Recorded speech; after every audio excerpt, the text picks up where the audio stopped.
Eu nunca imaginei que o momento mais doloroso da minha vida não seria a cirurgia em si, mas o que aconteceu depois. Meu nome é Marta, tenho 55 anos e estou prestes a contar uma história que mudou tudo o que eu acreditava sobre amor, sacrifício e família. As luzes fluorescentes naquele corredor de hospital zumbiam como insetos raivosos, lançando seu brilho branco e áspero sobre o que se tornaria o pior dia da minha vida. Eu estava sentada em uma cadeira de rodas, ainda vestindo aquele avental fino de hospital que mal cobria minha dignidade, com curativos novos envolvendo meu abdômen, de onde tinham acabado de remover um tumor que crescia silenciosamente dentro de mim há meses. A cirurgia tinha sido arriscada. Os médicos me avisaram que poderia haver complicações, que a recuperação seria lenta e dolorosa. Mas eu não tinha medo da dor física. Eu já tinha suportado coisas muito piores na vida. O que eu temia era a solidão, e tolamente eu acreditava que não ficaria sozinha. Afinal, eu criei um filho. Eu dei tudo a ele. Certamente, quando sua mãe mais precisasse dele, ele estaria lá. Mas, enquanto eu estava sentada naquela cadeira de rodas fria, observando outros pacientes serem buscados por famílias amorosas, vendo filhos abraçarem seus pais e cônjuges de mãos dadas caminhando em direção à saída, percebi o quão ingênua eu tinha sido. Meu filho Daniel não estava em lugar nenhum. A enfermeira tentou ligar para ele 3 vezes. Cada chamada ia direto para a caixa postal. Tenho certeza de que ele está apenas atrasado, disse a enfermeira com aquele sorriso ensaiado que a equipe do hospital usa quando tenta ser gentil, mas sabe que algo está errado. Às vezes, o trânsito pode ser imprevisível. Eu assenti, mas no fundo, eu sabia a verdade. Não era sobre o trânsito. Era sobre prioridades e, aparentemente, eu não era uma delas. Veja bem, eu dediquei toda a minha vida adulta a Daniel. Quando o pai dele nos abandonou, quando ele tinha apenas 8 anos, eu me tornei mãe e pai. Tive 2 empregos, fazendo faxina em escritórios à noite e trabalhando em uma fábrica durante o dia. Minhas mãos estavam permanentemente manchadas por produtos químicos industriais. Minhas costas doíam de tanto me curvar sobre mesas e máquinas, mas valia a pena porque Daniel precisava de sapatos novos, Daniel precisava de material escolar, Daniel precisava pagar as mensalidades da faculdade. Lembro-me das inúmeras noites em que chegava em casa exausta, com os pés inchados e os olhos ardendo de cansaço, apenas para encontrar a lição de casa de Daniel espalhada pela nossa pequena mesa da cozinha. Eu me sentava com ele, ajudando-o com problemas de matemática que eu mesma mal entendia, porque a educação era a única coisa que eu poderia lhe dar que ninguém poderia tirar. Quando ele se formou no ensino médio com honras, chorei lágrimas de alegria. Quando ele foi aceito em uma universidade de prestígio, fiz empréstimos que sabia que passaria décadas pagando. Quando ele precisou de um carro para o estágio, vendi o anel de casamento da minha avó, a única coisa valiosa que eu possuía. Cada sacrifício parecia um investimento em nosso futuro juntos. Mãe, você é a melhor, ele costumava dizer, me abraçando forte depois que eu o surpreendia com algo que ele precisava. Prometo que vou cuidar de você quando eu for bem-sucedido. Você nunca mais vai ter que se preocupar com nada. Essas palavras me sustentaram nas noites mais solitárias, nas dores nas costas e no esgotamento, nos momentos em que me perguntava se ainda tinha algo para dar. Elas eram minha âncora, minha esperança, minha razão para continuar quando tudo o mais parecia impossível. Mas sentada naquela cadeira de rodas, ainda sangrando da cirurgia, ainda fraca da anestesia, comecei a entender que as promessas feitas por crianças nem sempre sobrevivem à realidade do egoísmo adulto. 1 hora se passou, depois 2. O corredor ficou mais silencioso com a troca de turno da tarde, que trouxe novos rostos, novas vozes, novas famílias indo e vindo.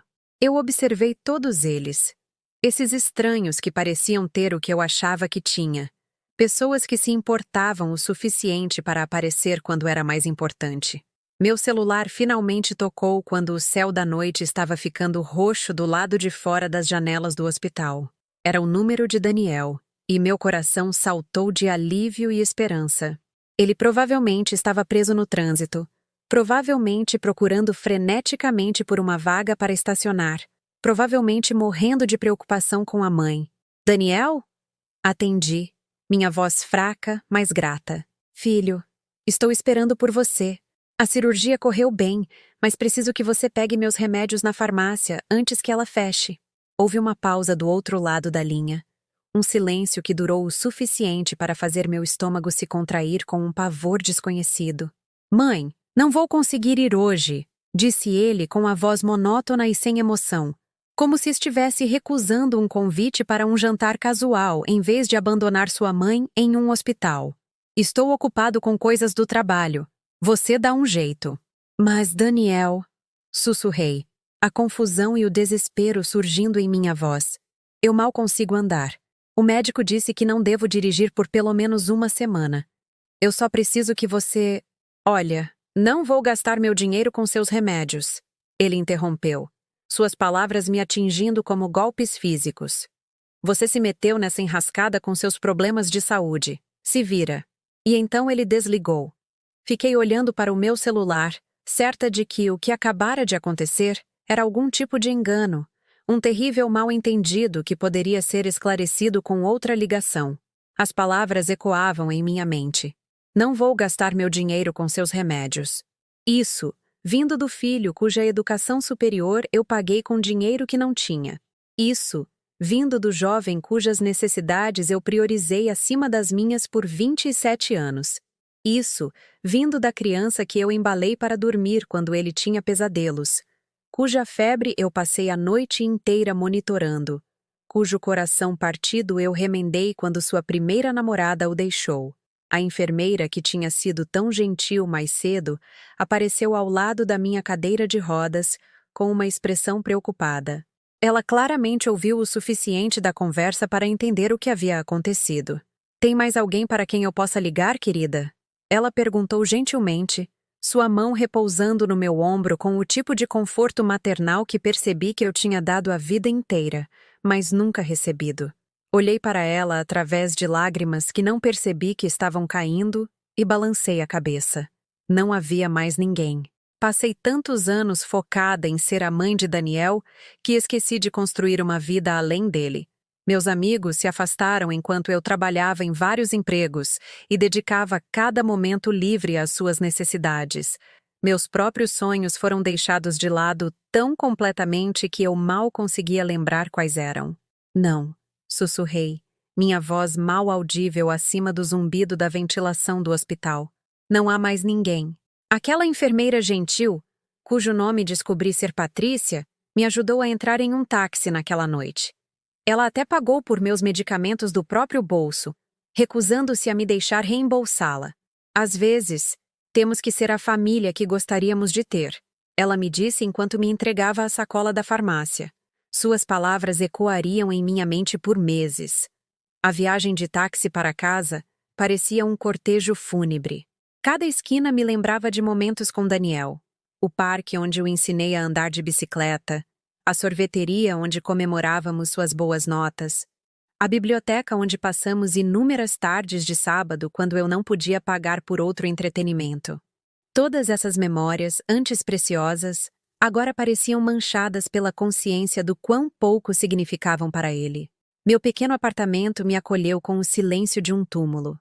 Era o mesmo lugar onde Daniel cresceu, onde as marcações de sua altura ainda estavam a lápis na moldura da porta da cozinha, onde seus desenhos de infância ainda estavam presos na geladeira, embora ele já tivesse 27 anos. Olhar para aqueles desenhos desbotados era como olhar para a evidência de um amor que fluiu em uma única direção. Os primeiros dias após a cirurgia foram um borrão de analgésicos e sono inquieto. Mas foi durante aquelas longas e silenciosas horas que comecei a ver meu relacionamento com Daniel com mais clareza do que nunca. Os sinais estavam lá há anos, mas eu estava cega demais, esperançosa demais, dedicada demais para percebê-los. Lembrei-me de sua última festa de aniversário, 6 meses antes.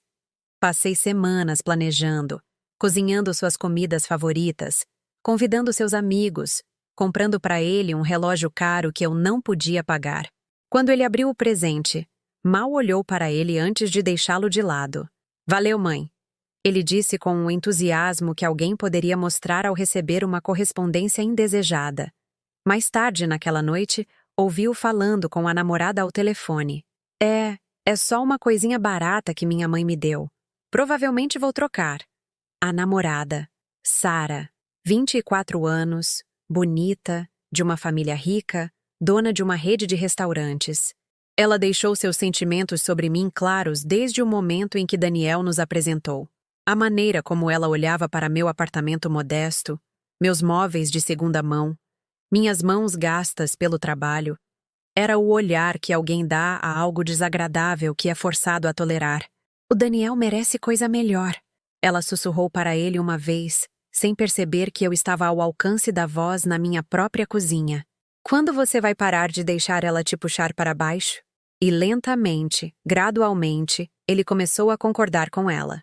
As visitas se tornaram menos frequentes. As ligações, mais curtas. Quando eu tentava compartilhar notícias sobre minha vida, uma pequena promoção no trabalho, um livro novo que estava lendo, um vizinho que tinha sido gentil, suas respostas se tornavam mais desdenhosas. Que legal, mãe! Ele dizia em um tom que claramente indicava que não era nada legal, que minhas pequenas alegrias eram interrupções para assuntos mais importantes em sua vida. O insulto final veio 3 semanas antes da minha cirurgia.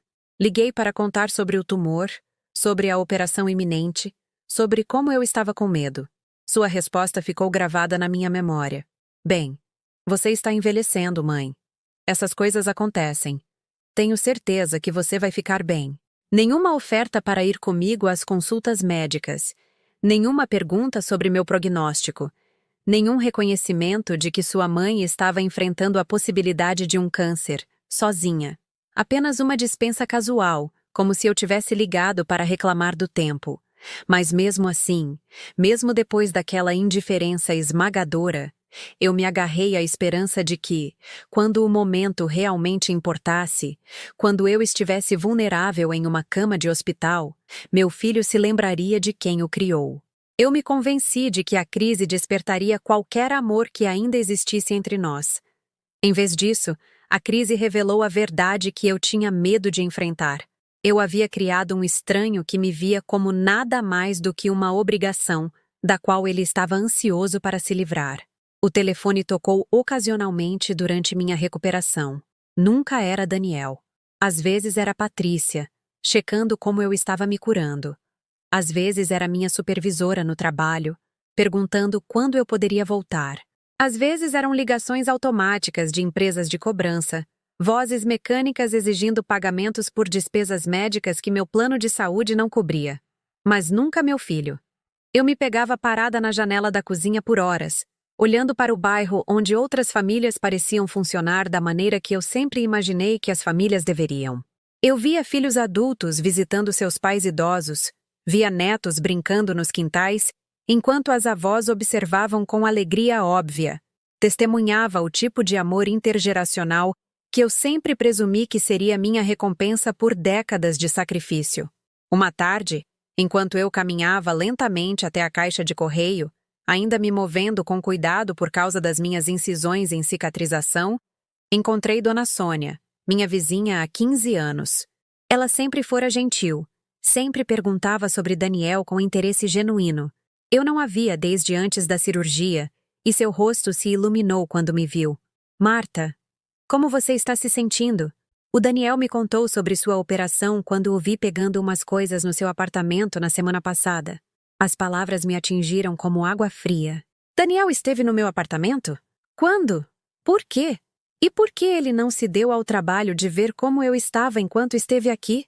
Ele parecia com tanta pressa, continuou Dona Sônia, alheia ao meu choque. Estava com várias caixas. Disse que estava te ajudando a organizar umas coisas velhas. Minhas mãos começaram a tremer quando a implicação ficou clara.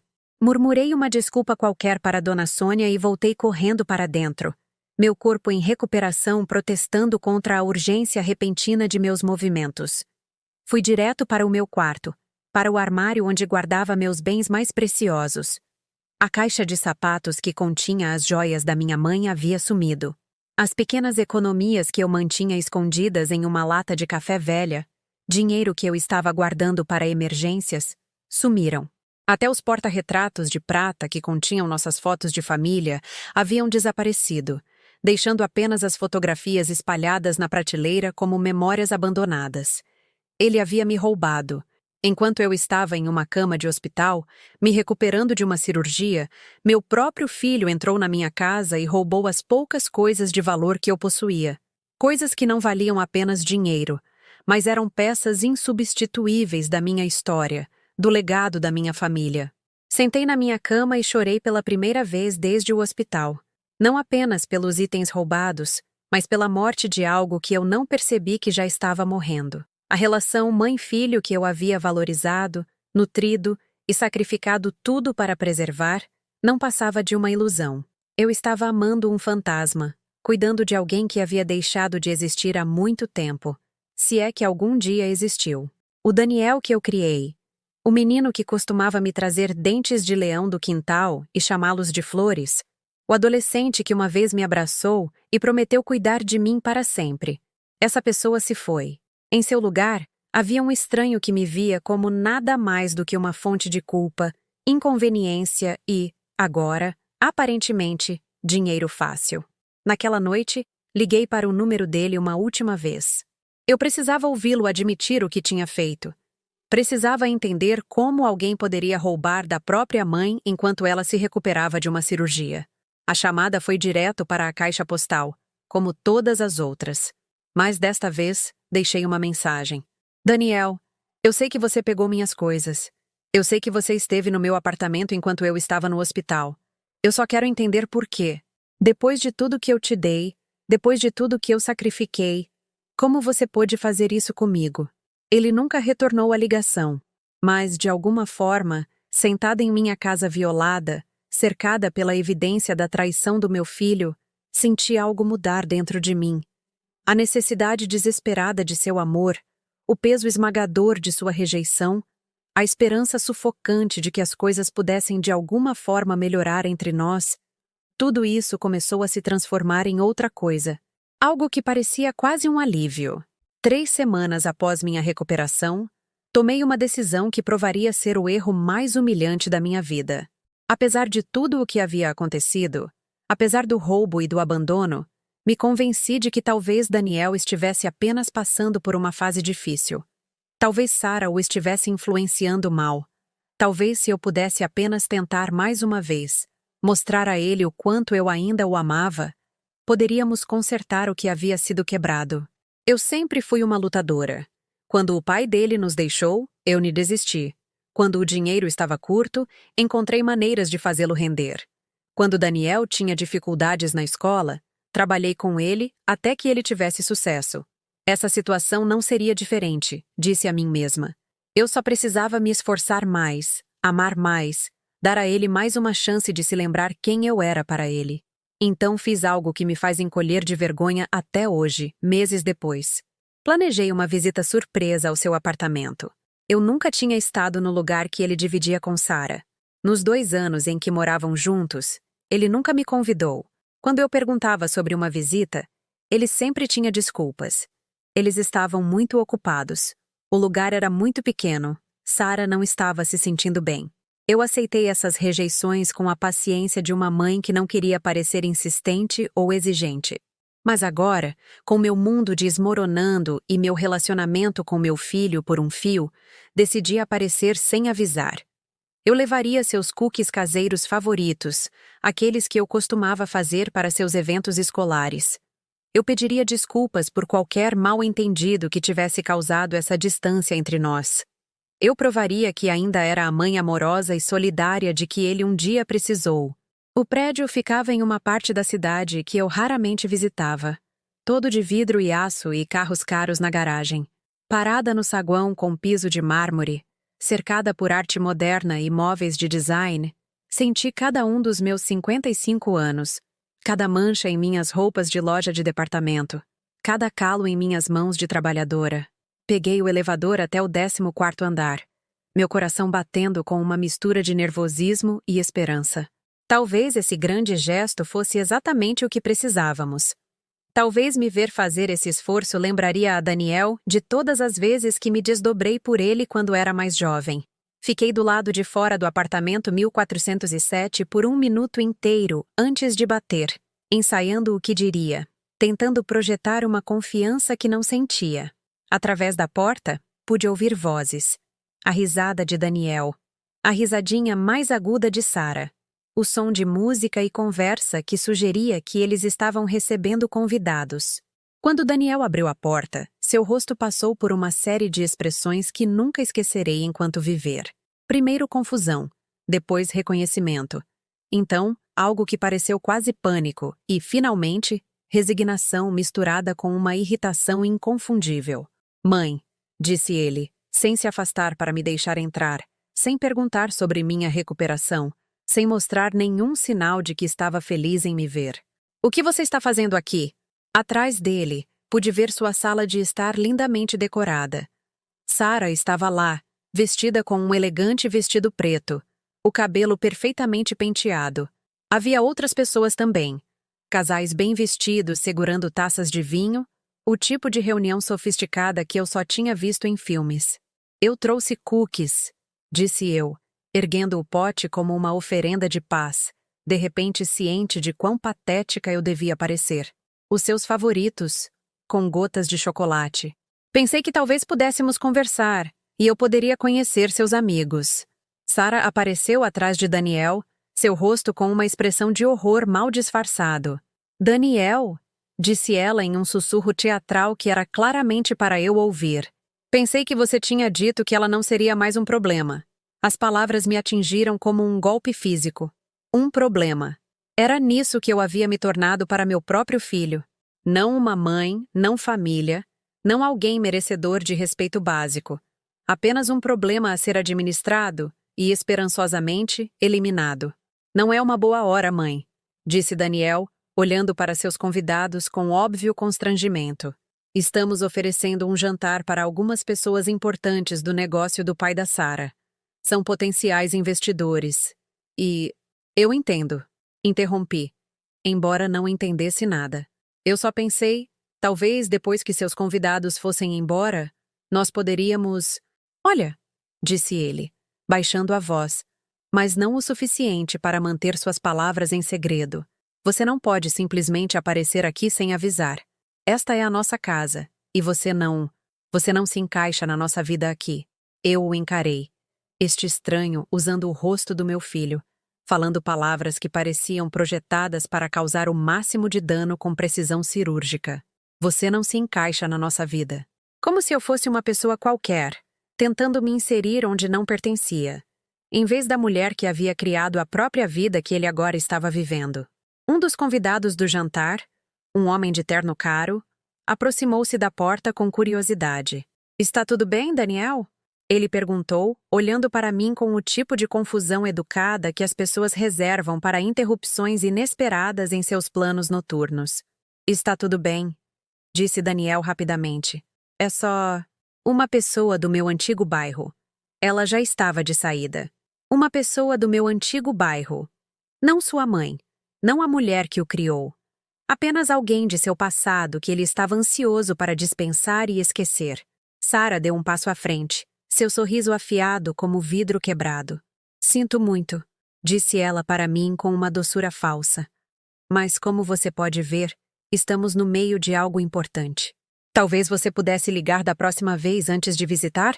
A maneira como ela disse "ligar" deixou claro que nenhuma ligação seria bem-vinda, que essa sugestão era meramente uma forma educada de dizer "nunca mais venha aqui." Fiquei ali naquele corredor, segurando meu pote de cookies caseiros, me sentindo menor e mais insignificante do que jamais me senti na vida. Atrás deles eu podia ver o jantar continuando. Pessoas bonitas com roupas bonitas vivendo vidas bonitas que aparentemente não tinham espaço para alguém como eu. "Eu preciso ir", sussurrei, recuando da porta. "Desculpe por interromper." Mas antes que eu pudesse me virar para sair, ouvi Sarah dizer a um dos outros convidados, apenas alto o suficiente para eu ouvir as palavras: "Essa é a mãe do Daniel. Ela não entende muito bem os limites. Temos tentado administrar a situação com delicadeza." Administrar a situação. Era nisso que meu amor havia se tornado. Uma situação a ser administrada. A descida de elevador até o saguão pareceu interminável. Observei os números descendo. 14, 13, 12, 11. Em contagem regressiva como os momentos finais de algo que estava morrendo dentro de mim. Quando as portas se abriram no saguão de mármore, saí para o ar da noite sentindo como se tivesse acabado de comparecer ao meu próprio funeral. Fiquei sentada no meu carro na garagem deles por 20 minutos, chorando tanto que não conseguia enxergar para dirigir. Ao meu redor, havia veículos de luxo que custavam mais do que eu ganhava em 3 anos. Símbolos de um mundo ao qual eu nunca pertenceria. Onde meu filho aparentemente decidiu que pertencia sem mim. O caminho para casa foi um borrão de semáforos e lágrimas. Eu continuava repassando a cena, examinando cada palavra, cada expressão, cada momento de humilhação. A maneira como Daniel olhou para mim como se eu fosse um constrangimento. A maneira como Sarah falou de mim como se eu fosse uma praga a ser eliminada. A maneira como eu fiquei lá com meus cookies patéticos, tentando comprar de volta o amor de um filho que já o havia vendido para outra pessoa. Quando cheguei em casa, joguei os cookies no lixo. Então, peguei todas as fotos que tinha de Daniel e as espalhei pela mesa da cozinha. Fotos de bebê, fotos da escola, fotos da formatura, fotos espontâneas de nós dois juntos em tempos mais felizes. Fiquei olhando para elas por horas, tentando encontrar o momento exato em que a criança amorosa nessas fotos se transformou no estranho cruel que eu acabara de encontrar. Mas talvez essa fosse a pergunta errada. Talvez a verdadeira pergunta fosse quando eu deixei de ser uma mãe e me tornei meramente um inconveniente. Quando meu amor se tornou um fardo em vez de um presente. Quando minha presença se tornou algo para se envergonhar em vez de ser valorizada. O telefone tocou por volta da meia-noite. Por um momento louco, pensei que poderia ser Daniel ligando para se desculpar, para explicar que estava sob pressão de seus convidados, e não quis dizer aquelas coisas terríveis que havia dito. Em vez disso, era um número que eu nem reconheci. Quando atendi, a voz de uma jovem disse: "É a senhora." "Marta Oliveira?" "Sim", respondi com cautela. "Aqui é a Ana da Credit Service. Estou ligando sobre várias dívidas pendentes que foram atribuídas à nossa agência de cobrança. De acordo com nossos registros, a senhora deve R. 847, AUH, USPIT, ALC, INT, RALD, AC, IDADE, R. 847 ao Hospital Central da cidade, R. Into 200 à Clínica de Imagem Avançada e R. 2340 ao consultório do Dr. Almeida. Essas contas estão agora seriamente atrasadas. Mais contas da minha cirurgia. Mais consequências da crise médica que revelou o quão sozinha eu realmente estava. O plano de saúde que eu pensei que cobriria tudo se revelou inadequado, deixando-me responsável por custos que eu não tinha como pagar. "Estou fazendo os pagamentos", disse eu fracamente. Embora soubesse que os pequenos valores que eu vinha enviando mal cobriam os juros. "Senhora Oliveira, no seu ritmo de pagamento atual, essas dívidas levarão 17 anos para serem quitadas. Precisamos discutir um plano de pagamento mais realista." 17 anos. Eu teria 72 anos antes de terminar de pagar pela cirurgia que salvou minha vida, mas me custou todo o resto. E isso presumindo que não haveria outras emergências médicas, outras crises, outros momentos em que eu precisaria de uma ajuda que aparentemente ninguém estava disposto a fornecer. Depois que desliguei o telefone, sentei-me na minha cozinha escura e percebi algo que deveria ter sido óbvio semanas atrás. Eu estava completa e totalmente por conta própria. Não temporariamente. Não apenas até as coisas melhorarem, mas permanentemente. A rede de segurança que eu pensei que estava construindo ao criar um filho amoroso nunca existiu. Eu tinha 55 anos, me recuperando de uma grande cirurgia, atolada em dívidas médicas e abandonada pela única família que tinha. E de alguma forma, naquele momento de clareza absoluta sobre minha situação desesperadora, senti o primeiro despertar de algo que não experimentava há meses. Senti raiva. A raiva que surgiu naquela noite não durou muito. Pela manhã, ela havia se desvanecido de volta para a dor familiar da perda e da rejeição. Acordei no meu sofá, ainda vestindo as roupas que usei no apartamento de Daniel, com o rosto inchado de chorar, o corpo duro por ter dormido em uma posição desconfortável. Por semanas após aquela visita humilhante, parei de tentar. Parei de ligar. Parei de esperar que ele me ligasse. Parei de verificar meu celular a cada poucos minutos, esperando por uma mensagem que nunca chegava. Em vez disso, caí em uma rotina que parecia um afogamento lento à vista de todos. Eu acordava, tomava meus remédios, comia o que fosse mais barato e exigisse o mínimo de esforço para preparar. Geralmente pão torrado, às vezes uma lata de sopa se estivesse me sentindo ambiciosa. Eu me sentava perto da janela, observando o bairro ganhar vida com pessoas que tinham lugares para ir e pessoas que se importavam com elas. Dona Sônia acenava de seu jardim às vezes, e eu acenava de volta, mas parei de sair para conversar com ela. Não queria arriscar que ela perguntasse sobre Daniel novamente. Não queria ter que fingir que tudo estava bem quando tudo estava desmoronando. As contas médicas continuavam chegando. Cada envelope parecia mais pesado que o anterior. Cada fatura mostrando saldos que cresciam apesar dos meus pequenos pagamentos. As ligações de cobrança se tornaram mais frequentes, mais agressivas. Alguns dias eu simplesmente deixava o telefone tocar, exausta demais para lidar com outra conversa sobre um dinheiro que eu não tinha. Minha supervisora na fábrica tinha sido paciente com meu tempo de recuperação estendido, mas a paciência tem limites. Quando finalmente voltei ao trabalho, movendo-me lentamente e ainda dolorida da cirurgia, pude ver a preocupação em seus olhos. Não preocupação com minha saúde, mas preocupação com minha produtividade, minha confiabilidade, meu valor como funcionária. Vá com calma na sua primeira semana de volta, ela me disse, mas seu tom sugeria que essa consideração não duraria muito. Em um ambiente de trabalho onde pessoas mais jovens e saudáveis estavam sempre procurando oportunidades, uma mulher de 55 anos com problemas de saúde recentes era um risco esperando para acontecer. Os outros trabalhadores foram gentis o suficiente, perguntando como eu estava me sentindo, mencionando que sentiram minha falta. Mas eu podia ver a maneira como olhavam para a pilha de trabalho que se acumulou durante minha ausência, as horas extras que foram forçados a cobrir, o inconveniente que minha doença lhes causou. Meu filho ajudou a cuidar de tudo enquanto eu me recuperava. Menti quando alguém perguntou como eu tinha me virado. A mentira saiu com tanta facilidade que me assustou. Era mais fácil do que explicar que eu estive completamente sozinha. Mais fácil do que admitir que o filho pelo qual sacrifiquei tudo me abandonou quando eu mais precisei. As noites eram as piores. O apartamento parecia cavernoso e silencioso, cheio de ecos de conversas que nunca mais aconteceriam, refeições que nunca seriam compartilhadas, feriados que nunca seriam celebrados juntos. Eu me pegava conversando com as fotografias na minha geladeira, perguntando ao rosto de 8 anos de Daniel por que ele cresceu para ser tão cruel. Lembra quando você me ajudava a fazer biscoitos? Eu sussurrava para sua foto da escola. Lembra quando você disse que eu era a melhor mãe do mundo? Mas fotos não respondem. E memórias não pagam contas nem oferecem conforto quando você está doente, assustada e completamente sozinha. 3 meses após a cirurgia, recebi uma correspondência que fez minhas mãos tremerem ao abri-la. Era um convite para a festa de noivado de Daniel, endereçado formalmente à senhora Marta Oliveira, como se eu fosse uma conhecida distante em vez da mãe do noivo.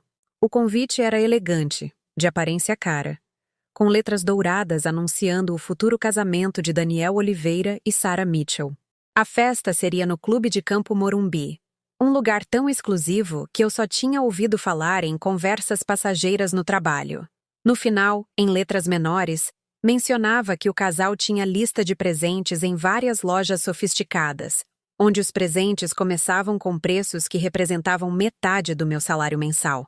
Fiquei olhando para aquele convite por horas, tentando decidir se representava um ramo de oliveira ou um insulto final. Seria esta a maneira de Daniel me incluir em sua vida novamente? Ou era simplesmente uma obrigação social, uma forma de evitar as perguntas constrangedoras que poderiam surgir se a mãe do noivo nem estivesse presente em sua celebração de noivado? Quanto mais eu pensava, mais percebia que provavelmente era a segunda opção. Sara provavelmente insistiu na etiqueta adequada, garantindo que todas as pessoas apropriadas fossem convidadas, independentemente dos sentimentos pessoais. Eu estava sendo incluída não porque era querida, mas porque me excluir poderia refletir mal sobre eles em seu círculo social sofisticado. Mas, apesar de tudo, apesar do roubo, da humilhação e dos meses de silêncio, uma parte desesperada de mim se agarrou à possibilidade de que esta era uma chance de reconciliação. Talvez na festa, cercado por familiares e amigos, Daniel se lembrasse do amor que costumávamos compartilhar. Talvez ele me apresentasse com orgulho, contasse histórias sobre sua infância, reconhecesse a mulher que tornou seu sucesso possível. Gastei minhas últimas economias em um vestido para a ocasião. Nada caro, nada que me fizesse se destacar. Apenas algo apropriado para uma mãe participando da festa de noivado de seu filho. Fiz o cabelo em um salão pela primeira vez em anos, gastando um dinheiro que não podia, porque queria parecer que pertencia àquele lugar, que merecia estar ali. O clube de campo era tudo o que eu imaginava e mais. Manobristas, colunas de mármore, lustres de cristal que provavelmente custavam mais do que eu ganhava em um ano.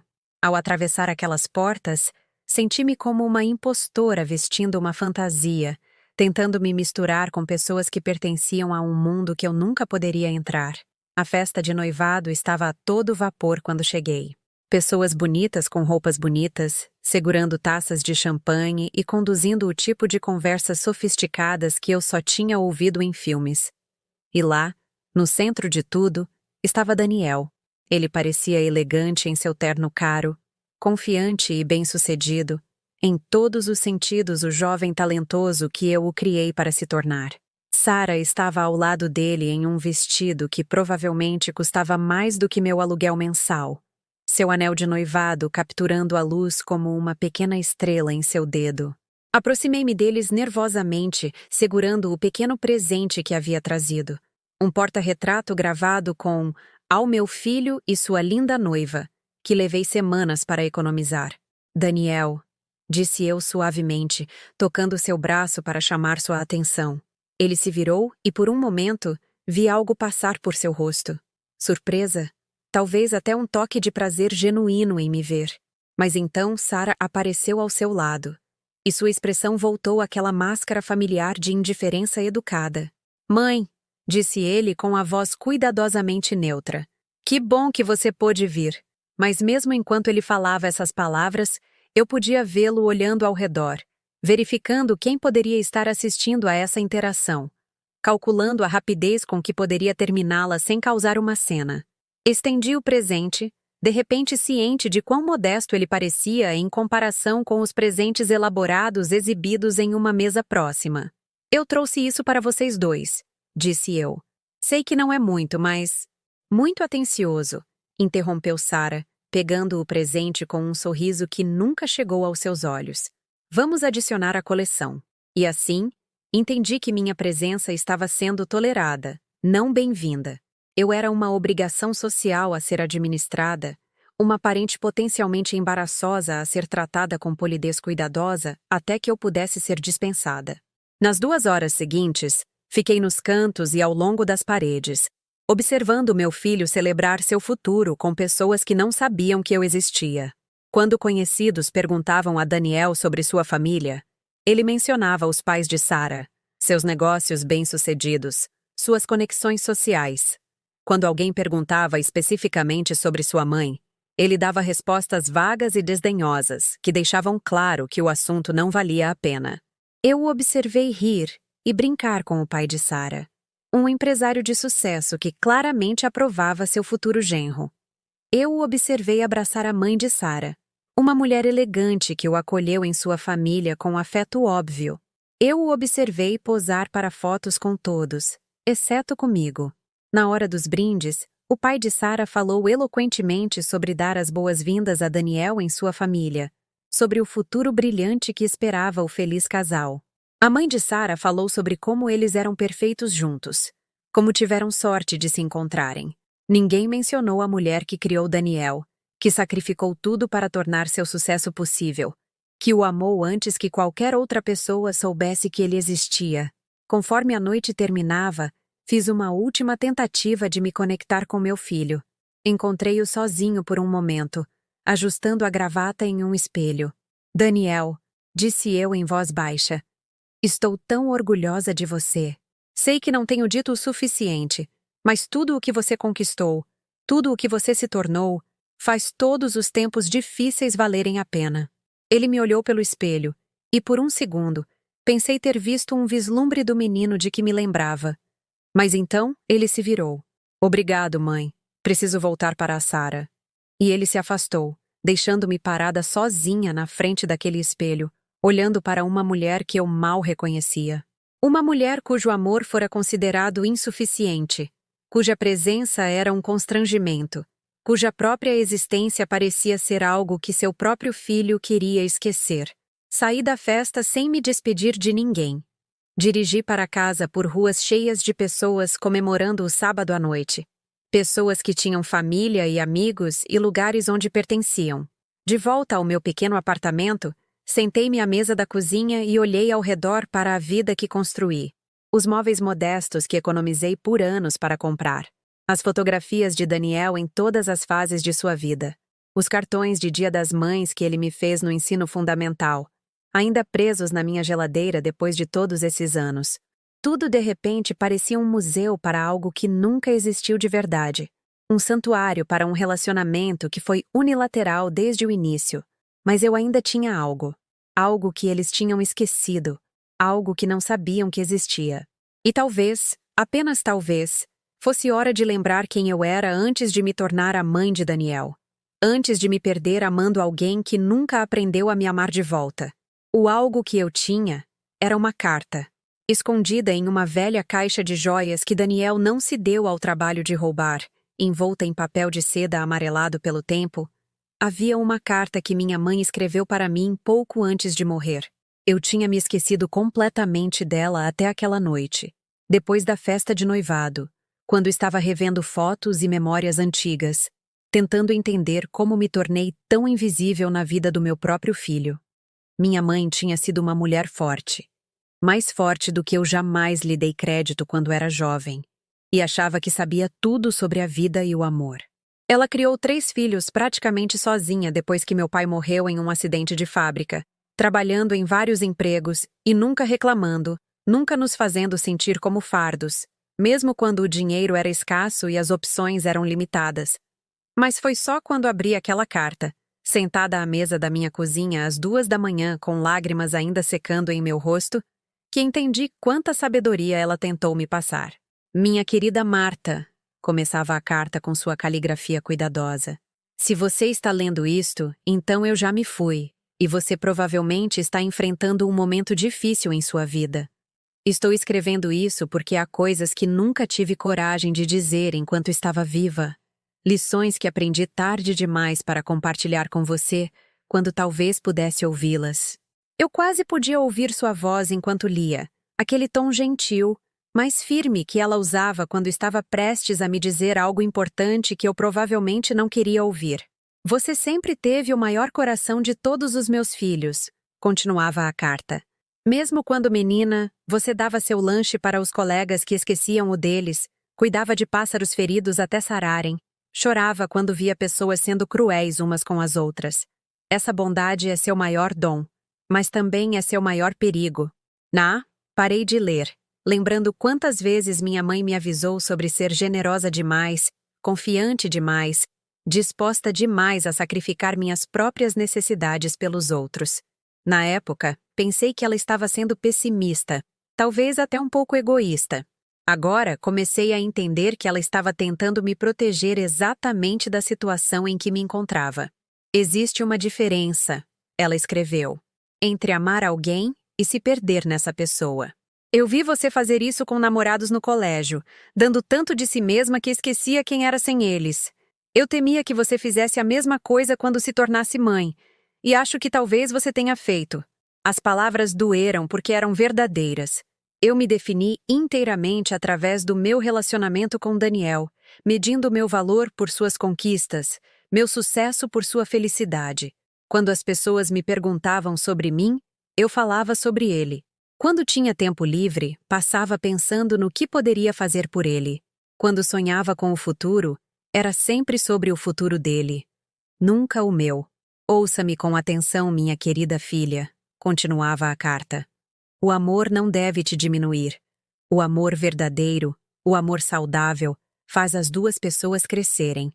Se você se vê constantemente dando enquanto outra pessoa está constantemente tirando, isso não é amor. É consumo. E você, minha menina generosa, está se permitindo ser consumida. Deixei a carta de lado por um momento, sobrecarregada pela precisão com que minha mãe havia previsto o caminho que minha vida tomaria. Ela tinha visto isso acontecer 20 anos atrás. Tentou me avisar, mas eu fui teimosa e confiante demais em meu próprio julgamento para ouvir. Seu valor, ela escreveu, não depende do quanto você se sacrifica pelos outros. Seu valor como pessoa não é medido pelo quanto os outros precisam, querem ou apreciam você.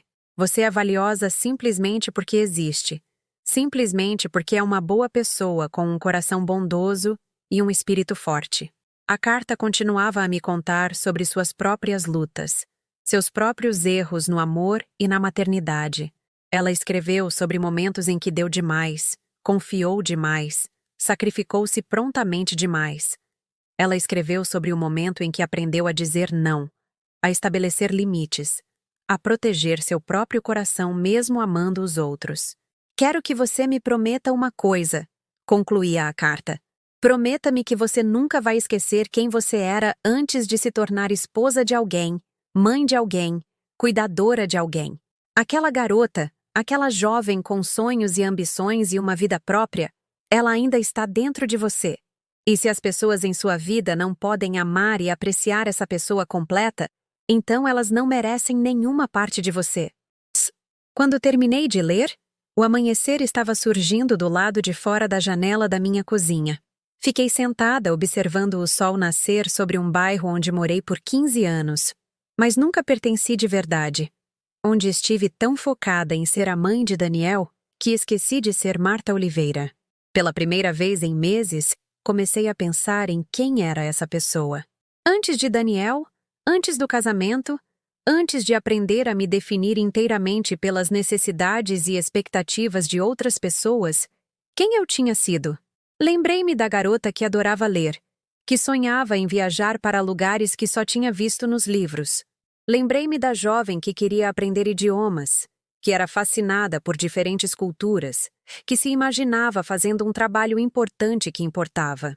Em algum lugar ao longo do caminho, coloquei todos esses sonhos em uma caixa e os guardei, dizendo a mim mesma que eram egoístas, impraticáveis, menos importantes que as necessidades imediatas das pessoas que eu amava.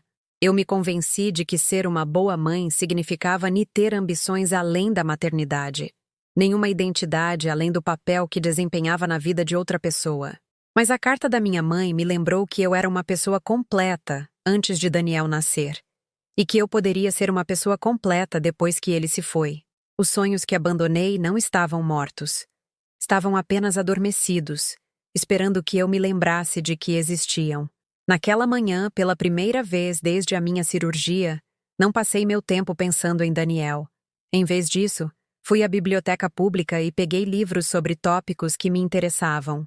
História da arte, língua espanhola, guias de viagem para lugares que sempre quis ver. Passei a tarde lendo não porque precisava, não porque alguém precisava da minha ajuda com algo, mas simplesmente porque gostava de aprender. Parecia revolucionário. Nas semanas seguintes, comecei a notar coisas para as quais estive cega por anos. A maneira como minha supervisora no trabalho descartava minhas ideias durante as reuniões, mas elogiava sugestões idênticas quando vinham de funcionários mais jovens. A maneira como minha vizinha, Dona Sônia, sempre me pedia para ajudar com recados, mas nunca oferecia assistência quando eu precisava. A maneira como eu automaticamente dizia sim a todos os pedidos de meu tempo, meu dinheiro, minha energia, sem nunca perguntar o que eu precisava em troca. Comecei pequeno. Quando Dona Sônia me pediu para levá-la ao supermercado no meu dia de folga, Recusei educadamente e sugeri que ela ligasse para a filha. Quando minha supervisora me designou horas extras sem perguntar, informei que tinha outros compromissos e não poderia ficar até tarde. Quando as empresas de cobrança ligaram exigindo planos de pagamento que eu não podia arcar, pesquisei meus direitos e aprendi a negociar a partir de uma posição de conhecimento, em vez de desespero. Cada pequeno ato de autopreservação parecia uma rebelião contra a pessoa que eu me treinei para ser, aquela que sempre dizia sim, que sempre se acomodava, que sempre colocava as necessidades de todos os outros antes das suas. Mas a maior mudança foi interna. Parei de verificar meu celular constantemente, esperando por mensagens de Daniel. Parei de passar de carro pelo prédio dele, me torturando com vislumbres da vida que ele estava vivendo sem mim. Parei de inventar desculpas para o comportamento dele ou de imaginar cenários onde poderíamos nos reconciliar. Em vez disso, comecei a me concentrar na vida que eu estava vivendo agora, neste momento, como uma mulher de 55 anos que ainda era capaz de crescimento, mudança e felicidade, que não dependiam da aprovação ou afeto de mais ninguém. Não foi fácil. Ainda havia noites em que a solidão parecia avassaladora, em que o silêncio do meu apartamento parecia ecoar todas as conversas que nunca teríamos, todos os marcos que eu nunca compartilharia com ele. Ainda havia momentos em que eu queria ligar para ele, pedir desculpas por qualquer coisa que eu tivesse feito de errado, implorar por outra chance de ser a mãe que ele aparentemente precisava que eu fosse. Mas a carta da minha mãe me deu algo que eu não percebi que estava faltando. Permissão para parar de tentar ganhar o amor de alguém que não tinha intenção de dá-lo. A mulher que se sentou naquela cadeira de rodas do hospital 6 meses atrás, desesperada pela atenção do filho, não reconheceria a mulher que eu estava me tornando. Eu estava aprendendo a cozinhar refeições que eu gostava, em vez de refeições que achava que os outros gostariam. Estava aprendendo a passar as noites lendo ou assistindo a filmes que eu escolhia, em vez de esperar perto do telefone por chamadas que nunca vinham. Estava aprendendo a fazer planos para o meu futuro que não giravam em torno das necessidades ou expectativas de mais ninguém. Mais importante, eu estava aprendendo que o amor verdadeiro, nunca deveria exigir que você desapareça. As pessoas que realmente se importam com você querem vê-la crescer e prosperar, não encolher e se sacrificar. Elas querem adicionar à sua vida, não subtrair dela. E se alguém não podia amar a pessoa completa, complexa e independente que eu estava me tornando, então talvez nunca tivesse me amado de verdade. Pela primeira vez, desde o abandono de Daniel, comecei a ver sua rejeição não como evidência do meu fracasso, mas como prova de que eu estava tentando construir um relacionamento com alguém incapaz de retribuir amor genuíno. O problema não era que eu lhe tinha dado o suficiente, amado o suficiente ou me sacrificado o suficiente. O problema era que eu estava amando alguém que via minha devoção como algo que ele tinha o direito de tomar, em vez de algo que ele tinha sorte de receber. Mas isso estava mudando. Tudo estava mudando. E eu estava finalmente pronta para descobrir quem Marta Oliveira poderia se tornar quando parasse de tentar ser tudo para alguém que não lhe deu nada em troca. 6 meses depois de ler a carta da minha mãe, eu mal reconhecia minha própria vida. O que começou como pequenos atos de autopreservação se transformou em algo muito maior. Uma reconstrução completa de quem eu era e do que eu queria do mundo. Eu me matriculei em um curso de espanhol na faculdade comunitária, algo que sonhava em fazer há 20 anos, mas sempre adiava porque Daniel precisava de algo, porque o dinheiro estava curto, porque sempre havia um motivo para minha educação ter que esperar. Agora, 3 noites por semana, eu me sentava em uma sala de aula com pessoas de todas as idades que perseguiam seus próprios sonhos, e descobri que tinha um talento para idiomas que nunca soube que existia. Senhora Oliveira, meu professor dizia com um sorriso, sua pronúncia é excelente. Já pensou em estudar no exterior? Estudar no exterior.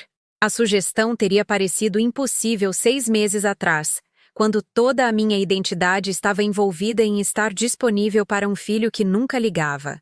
Agora, parecia uma possibilidade que valia a pena explorar. Eu também comecei a ser voluntária em um centro de alfabetização, ajudando adultos a aprender a ler. Havia algo profundamente satisfatório em ver um homem de 50 anos soletrar sua primeira frase completa ou ver uma avó escrever seu próprio nome pela primeira vez. Essas pessoas, como eu, estavam descobrindo que nunca é tarde para aprender algo novo. Nunca é tarde para se tornar mais do que as circunstâncias originalmente permitiram. O trabalho me deu um propósito que não tinha nada a ver com sacrifício ou sofrimento. Eu estava usando habilidades que desenvolvi ao longo de décadas: paciência, incentivo, a capacidade de dividir ideias complexas em partes gerenciáveis, mas as estava usando para pessoas que apreciavam meus esforços e retribuíam. O progresso deles era sua própria conquista, não algo pelo qual eu pudesse levar crédito. Mas a gratidão deles era genuína e seu respeito era conquistado, não esperado. Minha situação financeira também melhorou drasticamente, embora não da maneira que eu poderia prever. Após meses de negociação cuidadosa com os departamentos de faturamento médico, consegui estabelecer planos de pagamento realistas que não me levariam à falência.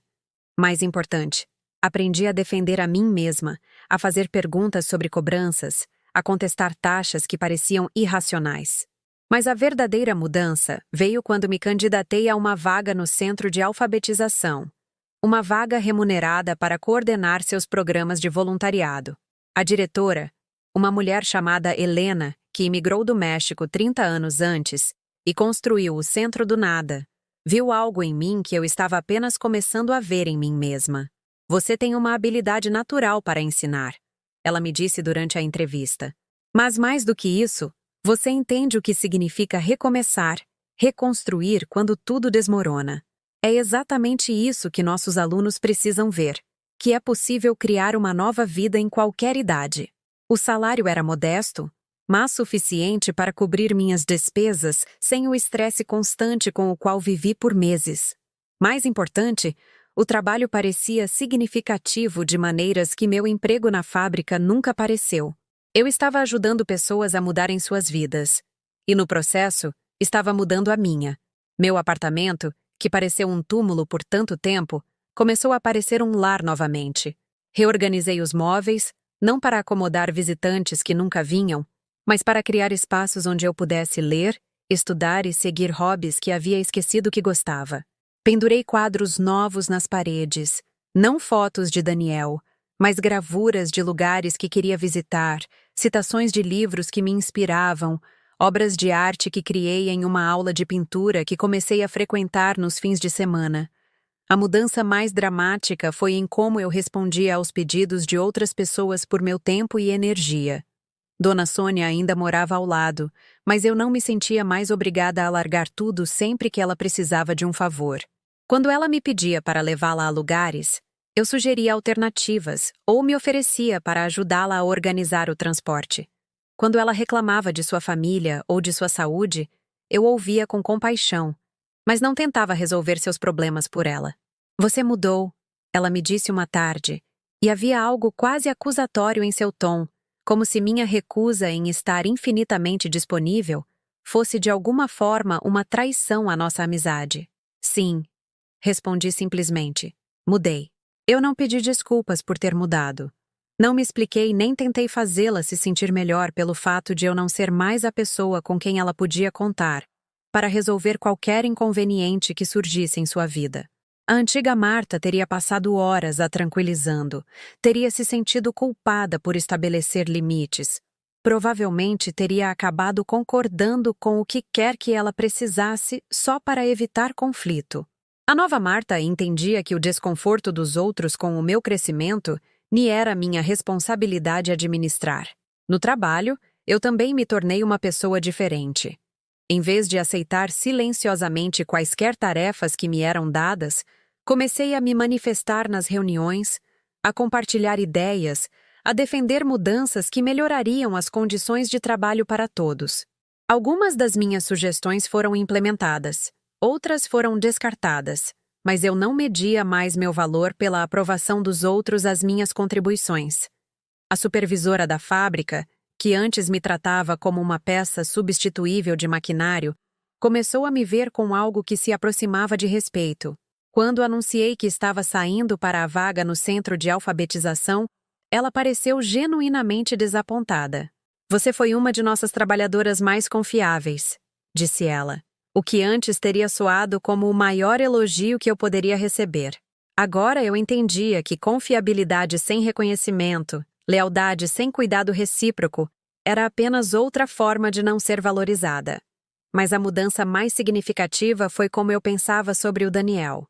Por meses após seu abandono, cada dia tinha sido colorido pelo luto, pela raiva ou pela esperança desesperada de reconciliação. Eu media o tempo por quanto fazia desde que não ouvia falar dele. Marcava os marcos pela sua ausência neles. Agora, dias inteiros passavam sem que eu pensasse nele. Quando as memórias surgiam, elas não tinham mais o poder de destruir minha paz. Eu conseguia me lembrar dos bons momentos que compartilhamos sem romantizá-los. Conseguia reconhecer o amor que senti, sem fingir que tinha sido correspondido na mesma medida. Parei de seguir suas redes sociais. Parei de perguntar a conhecidos em comum sobre sua vida. Parei de me torturar com informações sobre sua felicidade. Seu noivado, seu sucesso na carreira, sua vida com a Sarah. Nada disso era mais da minha conta. E mais importante, nada disso era minha responsabilidade. Esse distanciamento não aconteceu da noite para o dia. Foi o resultado de meses de pequenas escolhas, de decisões diárias de focar na minha própria vida, em vez da vida que ele estava vivendo sem mim. Toda vez que sentia o impulso de ligar para ele, eu ligava para uma amiga do meu curso de espanhol.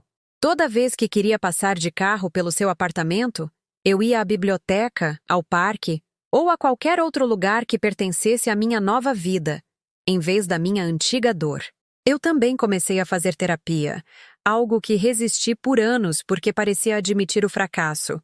Mas a Helena me recomendou uma psicóloga especializada em ajudar mulheres a reconstruírem suas vidas após grandes perdas. E as sessões foram mais úteis do que eu poderia imaginar. O luto não é apenas sobre a morte, explicou a doutora Lima durante uma de nossas sessões. Você está de luto pela perda do relacionamento que achava que tinha, do filho que achava que conhecia, do futuro que achava que estava construindo junto. Esse luto é real e válido, mas não precisa definir o resto da sua vida. Ela me ajudou a entender que minha devoção ao Daniel não tinha sido errada, mas desequilibrada. Eu dei tanto de mim que não sobrou nada para mim mesma. E quando ele rejeitou esse sacrifício, me senti vazia porque eu estava verdadeiramente vazia. Eu tinha derramado tudo na vida de outra pessoa e esquecido de guardar algo para mim. Curar-se, ela me disse, significa aprender a ser uma pessoa completa novamente. Significa redescobrir as partes de si mesma que existiam antes da maternidade e integrá-las com a sabedoria e a força que você ganhou através de suas experiências. Com o passar dos meses, comecei a sentir algo que não experimentava há anos: empolgação com o meu próprio futuro. Eu estava fazendo planos que não tinham nada a ver com as necessidades ou expectativas de mais ninguém. Estava economizando dinheiro para uma viagem à Espanha para praticar meu espanhol. Estava considerando me inscrever em um mestrado em educação, algo que me ajudaria a expandir meu trabalho no centro de alfabetização. Eu estava saindo com pessoas, com cuidado e seletivamente, mas estava saindo. Não porque estivesse desesperada por companhia ou tentando preencher um vazio deixado pela ausência de Daniel, mas porque estava pronta para compartilhar a vida plena e interessante que estava construindo com alguém que a apreciaria e contribuiria para ela. A mulher que eu estava me tornando seria irreconhecível para a pessoa que se sentou naquela cadeira de rodas do hospital 8 meses antes, implorando por migalhas de atenção de um filho que havia como nada mais que um inconveniente. Aquela mulher tinha sido tão diminuída por anos de amor unilateral que quase desapareceu por completo. Esta mulher, a que eu era agora, conhecia seu valor. Ela tinha interesses, objetivos, amizades e um futuro que pertencia inteiramente a ela. Ela era gentil, mas não se sacrificava. Generosa, mas não autodestrutiva. Amorosa, mas não desesperada. E então, em uma tarde de terça-feira de novembro, Enquanto eu saía do centro de alfabetização após um dia de ensino particularmente satisfatório, meu celular tocou. O identificador de chamadas mostrava um número que eu não via há meses, mas reconheci imediatamente. Era o Daniel. Por um momento, encarei o celular, lembrando de todas as vezes que rezei por essa ligação, de todas as noites que passei acordada esperando que ele entrasse em contato, de todas as fantasias que construí sobre como nossa reconciliação aconteceria. Mas agora, olhando para o nome dele na minha tela, não senti nada além de curiosidade. Nem desespero, nem empolgação, nem mesmo raiva. Apenas um interesse calmo e distante no que ele poderia querer depois de todo esse tempo. Atendi no quarto toque. "Alô, Daniel." "Mãe", disse ele, e algo em sua voz estava diferente. O tom confiante e desdenhoso a que eu me acostumara desaparecera, substituído por algo que soava quase como incerteza. "Preciso falar com você. Podemos nos encontrar em algum lugar?" "Claro", respondi, surpresa com a firmeza da minha própria voz. "Mas devo mencionar que ando bastante ocupada. Quando você estava pensando?"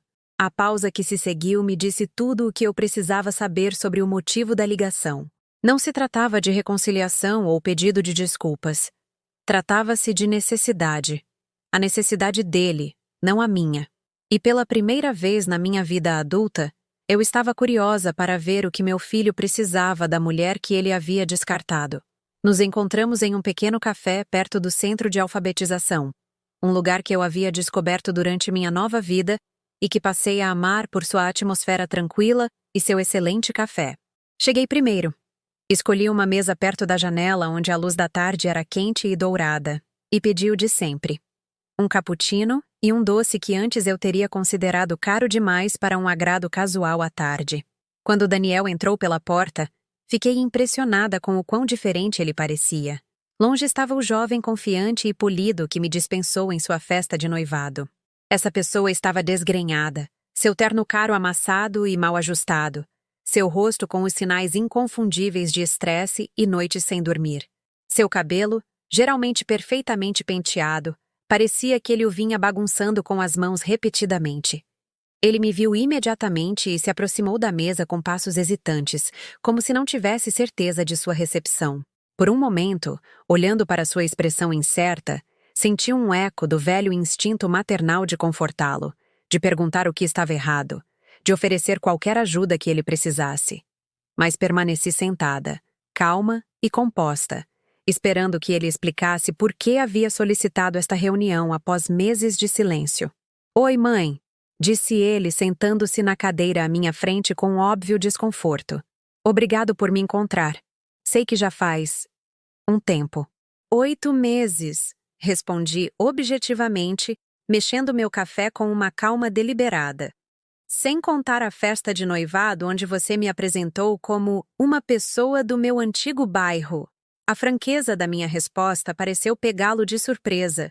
Ele provavelmente esperava que eu minimizasse seu comportamento, que desse desculpas para ele como sempre fiz, que amenizasse o constrangimento com compreensão e perdão maternais. Em vez disso, simplesmente esperei que ele falasse, estudando seu rosto com o interesse distante de quem observa um estranho.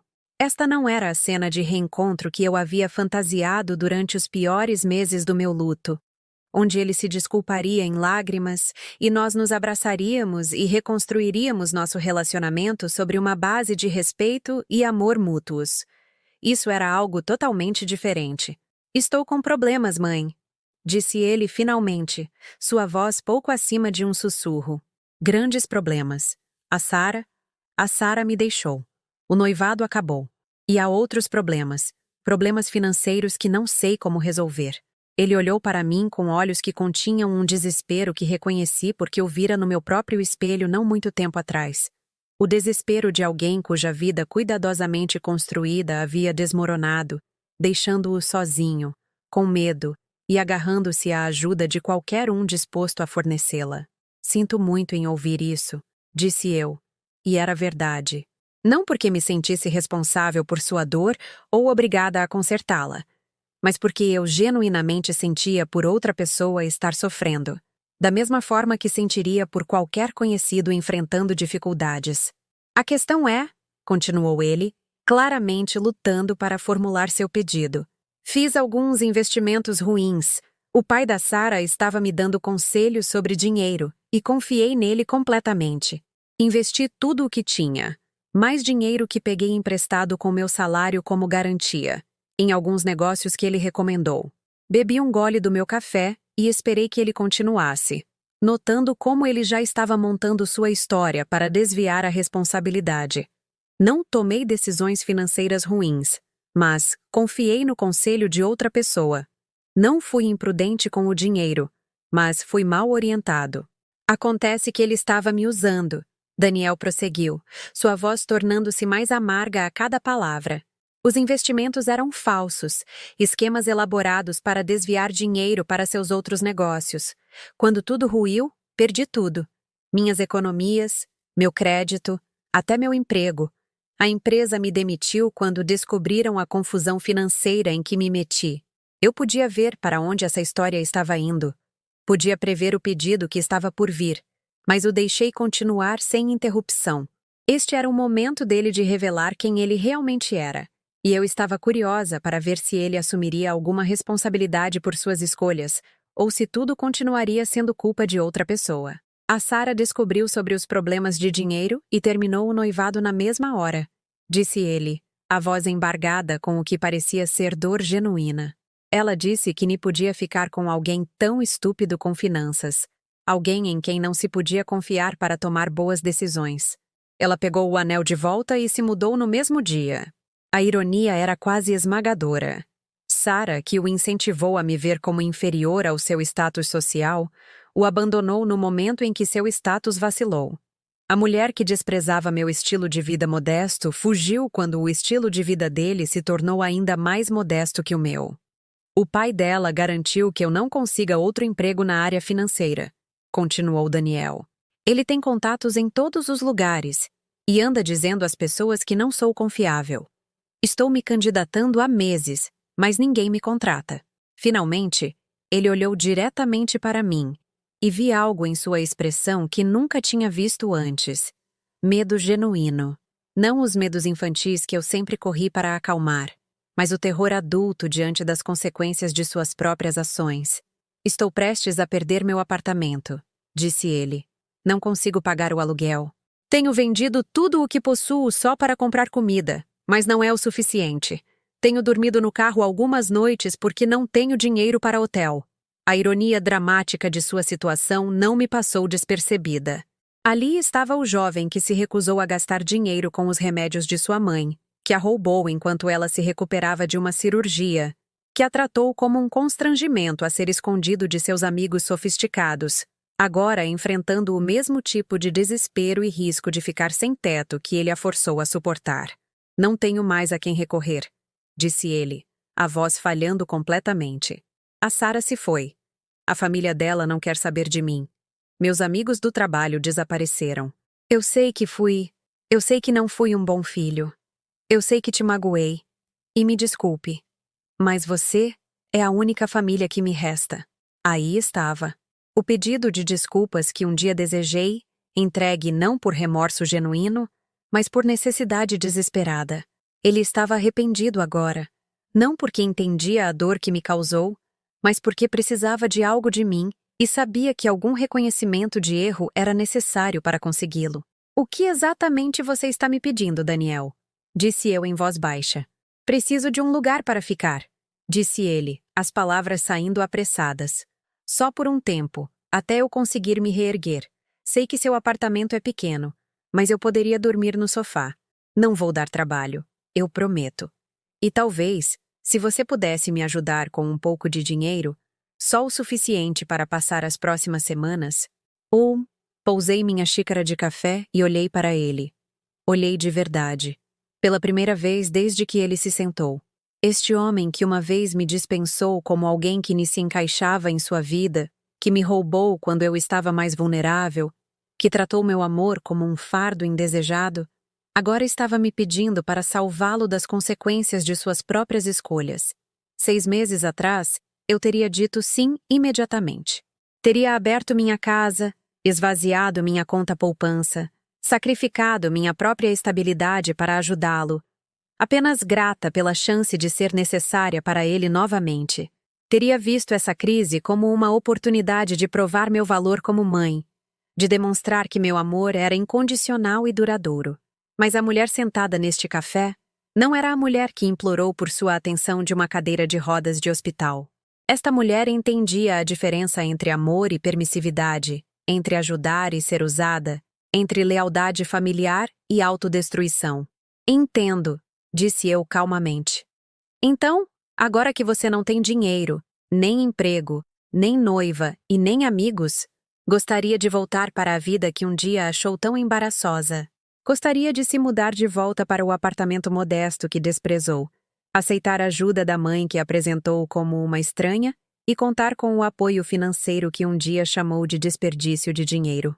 O rosto de Daniel corou de vergonha, mas também com algo que parecia raiva. Ele claramente esperava que isso fosse mais fácil. Presumiu que o amor materno superaria qualquer lembrança de mágoas passadas, que a necessidade se traduziria automaticamente em assistência. Mãe, por favor, disse ele. Sei que cometi erros, sei que te tratei mal, mas sou seu filho. Isso não significa mais nada?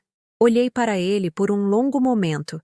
Este estranho que compartilhava meu DNA, mas que nunca compartilhou verdadeiramente minha vida, que pegou tudo o que ofereci e me deu nada significativo em troca, que agora queria se valer de um relacionamento que ele havia destruído sistematicamente. Você está certo, disse eu finalmente. Você é meu filho.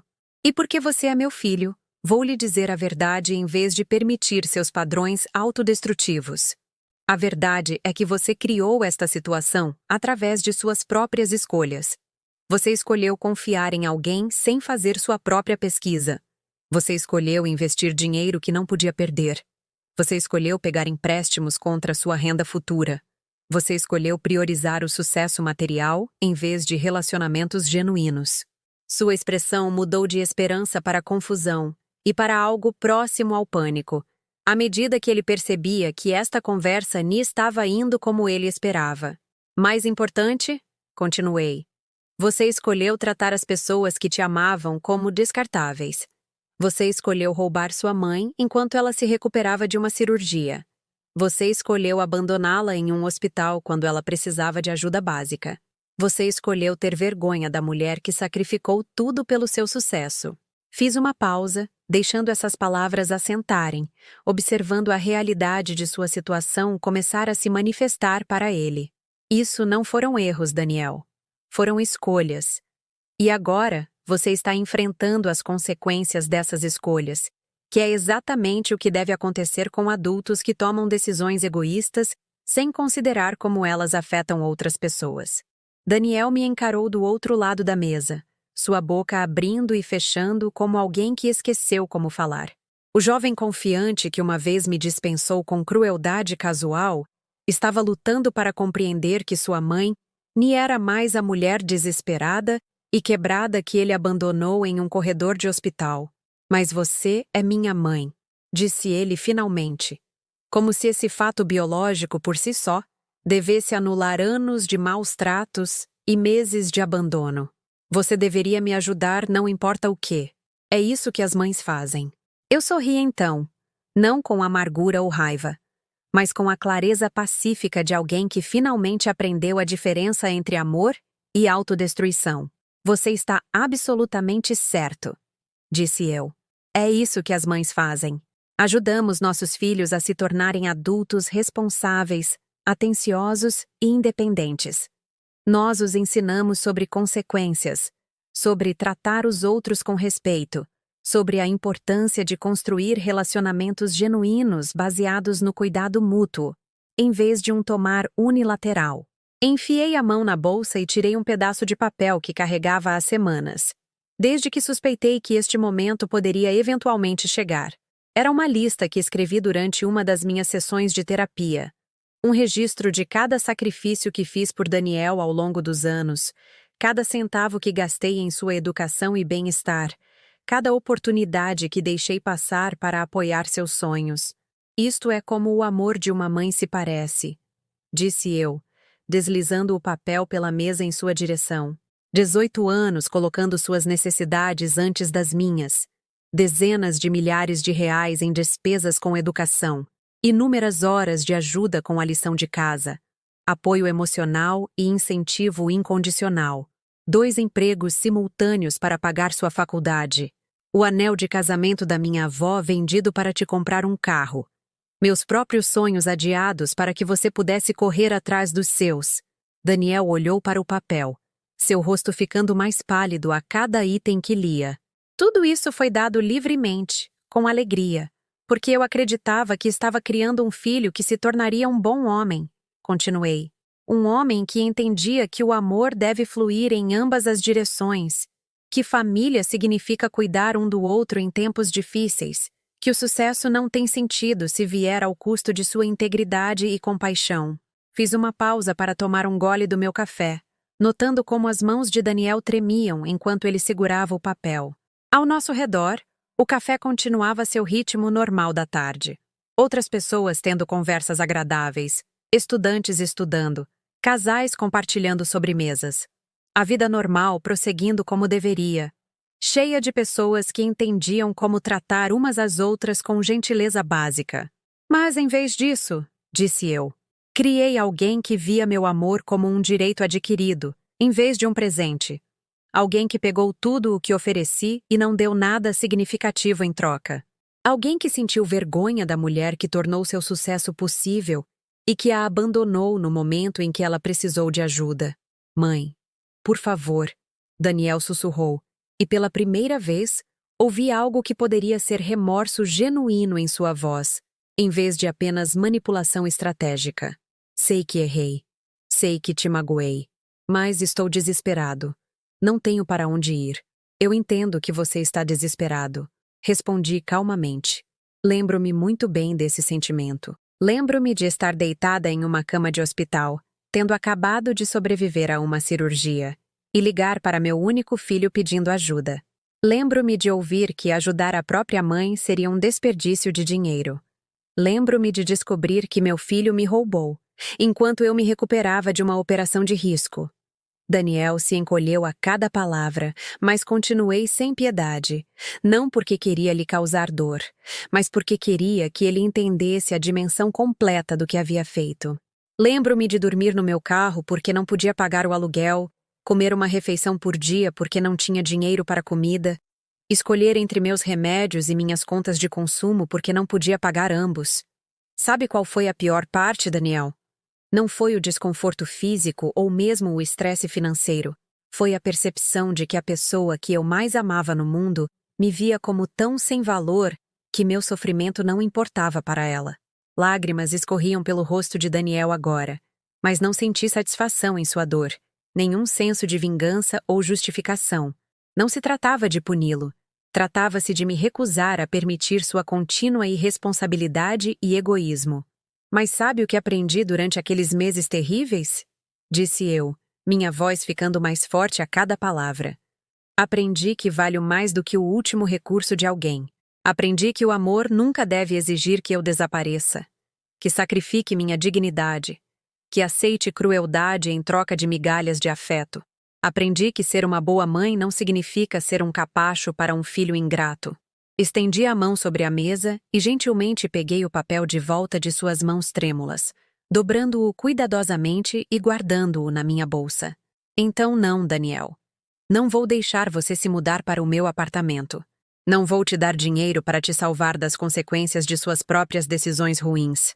Não vou te resgatar de uma situação que você criou por meio do seu próprio egoísmo e irresponsabilidade. As palavras pairaram no ar entre nós, finais e irremovíveis. Daniel parecia um homem se afogando vendo sua última boia de salvação desaparecer sob as ondas. O que eu devo fazer? Perguntou ele, a voz embargada de pânico genuíno. Para onde eu devo ir? Você deve dar um jeito, disse eu simplesmente. Da mesma forma que eu dei um jeito quando você me abandonou. Da mesma forma que milhões de pessoas dão um jeito todos os dias quando enfrentam dificuldades sem apoio familiar. Você deve assumir a responsabilidade por suas escolhas e encontrar maneiras de reconstruir sua vida através de seus próprios esforços. Levantei-me, pegando minha bolsa e casaco com a calma eficiência de quem disse tudo o que precisava ser dito. Mas, mãe, Daniel chamou desesperadamente enquanto eu me preparava para sair. E se eu não conseguir? E se eu acabar sem teto? E se algo terrível acontecer comigo? Virei-me para olhá-lo uma última vez. Este homem que um dia foi meu mundo inteiro, mas que nunca foi verdadeiramente meu filho de forma significativa. Ele tinha sido um projeto, um destinatário da minha devoção, alguém que eu amei sem nunca ser amada de volta. Então você aprenderá o que eu aprendi, disse eu em voz baixa. Que o fundo do poço é uma base sólida para construir uma nova vida. Que perder tudo pode te ensinar o que realmente importa. Que às vezes a pior coisa que te acontece acaba sendo a melhor coisa que poderia ter acontecido. Fiz uma pausa, sentindo o peso de tudo o que estava prestes a dizer. A finalidade deste momento que se construiu por meses. E talvez, se você tiver muita sorte, aprenderá o que significa conquistar o amor em vez de exigi-lo, dar apoio em vez de apenas recebê-lo. Construir relacionamentos baseados no respeito mútuo, em vez da exploração unilateral. Enquanto eu caminhava em direção à porta do café, ouvi-o chamar uma última vez. Eu te amo, mãe. Isso não conta pra nada? Parei com a mão na maçaneta e me virei para encará-lo. Amor não é um sentimento, Daniel. Amor é uma escolha. É escolher aparecer quando alguém precisa de você. É escolher colocar o bem-estar de outra pessoa à frente do seu próprio conforto. É escolher tratar as pessoas com gentileza e respeito, mesmo quando é inconveniente. Você pode ter sentimentos por mim, mas nunca escolheu me amar. E eu finalmente me amo demais para aceitar qualquer coisa menos que amor de verdade. Saí daquele café para a luz dourada da tarde, deixando para trás os últimos resquícios da mulher que um dia mediu seu valor pela aprovação de seu filho. O ar fresco do outono parecia liberdade, possibilidade, o começo de tudo que vem depois do fim de tudo o que foi. 6 meses depois, eu receberia uma carta de Daniel. Ele havia encontrado trabalho como estoquista. Estava morando em uma pequena kitnet. Havia começado a fazer terapia para lidar com o que ele chamou de seu complexo de achar que o mundo lhe devia algo. Ele escreveu sobre aprender a apreciar pequenas gentilezas de colegas de trabalho, sobre entender pela primeira vez como era conquistar, em vez de esperar a ajuda dos outros.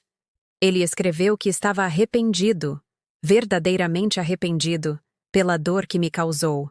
A carta era ponderada, humilde e honesta de uma forma que suas comunicações anteriores nunca haviam sido. Terminava com um pedido simples. Não por dinheiro, abrigo ou perdão imediato, mas pela possibilidade de que um dia, quando ele provasse por ações, e não por palavras, que aprendeu a ser uma pessoa melhor, pudéssemos reconstruir nosso relacionamento sobre uma base de respeito mútuo. Eu respondi, dizendo que estava orgulhosa do progresso que ele estava fazendo, que esperava que ele continuasse a crescer e aprender, e que talvez um dia, quando ele demonstrasse uma mudança sustentada por um período significativo, poderíamos explorar a possibilidade de um tipo diferente de relacionamento. Um entre 2 adultos que escolhem cuidar um do outro, em vez de uma pessoa dando e outra recebendo. Mas isso ainda estava no futuro. Naquela tarde, afastando-me do café onde finalmente me libertei, senti algo que não experimentava há anos. Paz completa com minhas próprias escolhas, confiança completa em meu próprio valor, empolgação completa com um futuro que pertencia inteiramente a mim. Eu aprendi que, às vezes, a coisa mais amorosa que você pode fazer por alguém é se recusar a permitir seu egoísmo. Aprendi que você pode perdoar alguém sem permitir que continue a te machucar. Aprendi que ser uma boa mãe às vezes significa deixar seu filho enfrentar as consequências plenas de suas escolhas, mesmo quando essas consequências são dolorosas.